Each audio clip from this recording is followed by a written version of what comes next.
Jika benar engkau di hadapan kamera kami.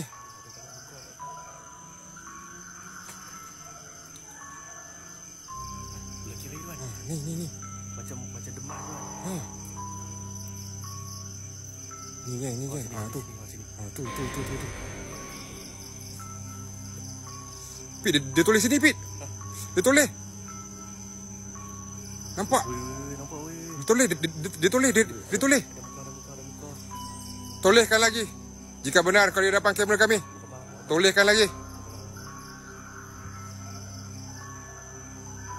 SS geng. Tadi muka dia memandang ke sana tau. Tadi muka dia memandang ke kanan. Sekarang dia betul-betul memandang ke kamera ni. Ukhruj ya ma'syara jin.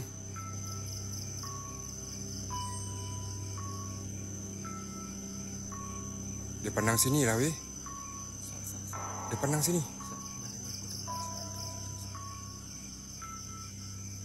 Hang kena pandang lampu yang besar tu, baru hang dapat nampak. Suruh dekat sikit sini. Dekat dalam kamera bang.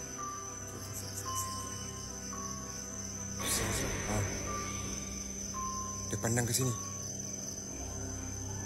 Ya kadamul kadam, ya kadamul roh, ya kadamul jasad. Jika benar kau di hadapan kamera aku, tolehkan lagi kepalamu ke arah yang lain. Dia pandang ke sini kan. Tolehkan lagi. Tolehlah.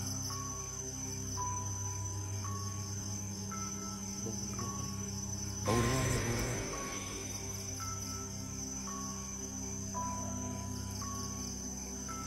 Dia pusing sikit-sikit je, Pit.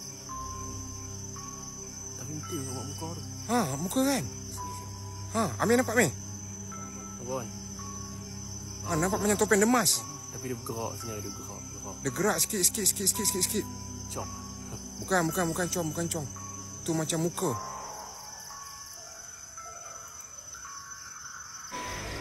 Okay, daripada SS, kita dah puas hati dapat penampakan muka.